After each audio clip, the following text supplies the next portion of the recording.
I had the idea for the piece in Mexico. I was walking down the street in Juarez, Mexico, which is a border town. All these little children were coming up and asking me for money, and I was giving it to them. And then later in the day, I was walking down some street, and there was this old woman sitting on the sidewalk, and she had on what once had been a white dress, but now was kind of that grayish color, like a dish rag would get, you know, that old color. And she had, in one hand, she had a rag, and she was coughing blood into her hand, and the other one, she had her hand out to me for money. And she disgusted me, and I didn't give her money. And I walked on, and I thought, oh, that's horrible. I mean, here's a woman that really needs money. I mean, she's dying on the street, and I didn't give her anything. And I went back to look for her, and she was gone. And she's haunted me for all those years. She still does. But it was an important thing to me, life lesson for me personally, that I thought, well, what's wrong with you? You know, beggars have to look a certain way for you in order for you to respond. And so I felt guilty about myself and my own feelings, and I still do.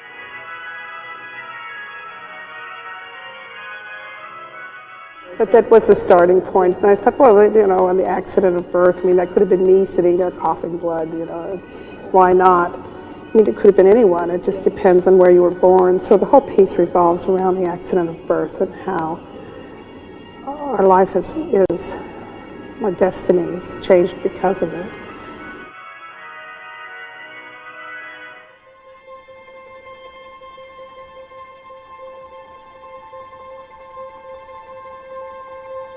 So when I returned, I told Ed about it, and we started talking about the accident of birth. We thought, now how could you make that visual? Somehow we came up with a carousel, and then a wheel of fortune. You spin the wheel. There's a door that goes into the interior, and it says, well, one person at a time. You go inside, and when you go inside, lights flash, and one window will light up.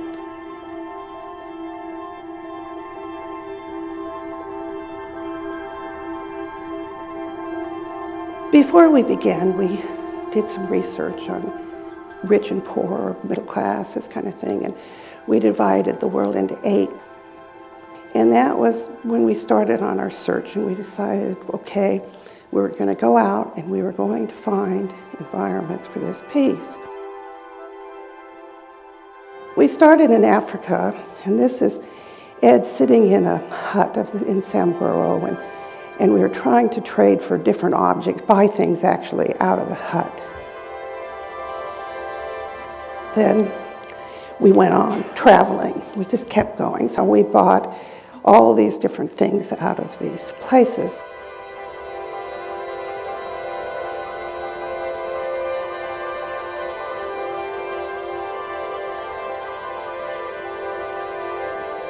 Then we're back in America. We went to Houston, and this is Connie and her little girl Tank, and they live in a shotgun house. And these people are the Ogalasus that got this barren piece of land.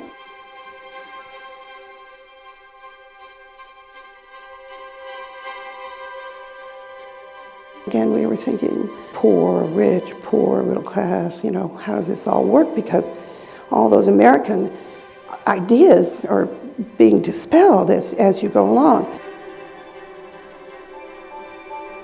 Of course, we went to the flea market because that's what we do. It's our thing, and it's business for us. You know, other people laugh, but for us, it's business. It's how life works.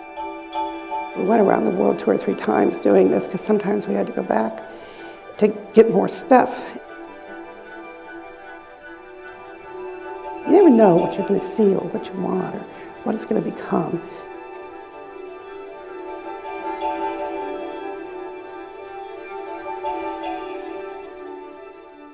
After all that traveling, we decided to put it together and we just started to make it.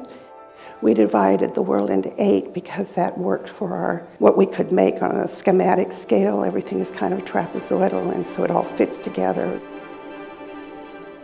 We realized we were standing absolutely side by side, working, casting a figure, whatever, painting it, whatever we were doing. And I guess we were just so focused on the work that there was no conversation. I don't know, just had the same wavelength.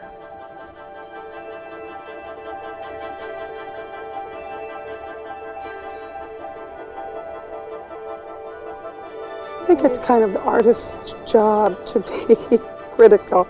It is, or the writer or the filmmaker. Somehow, I think that it is part of our job to point it out, and I think it's traditionally has been so. Not that the politicians pay any attention to us, but yet I think it's something that we should do.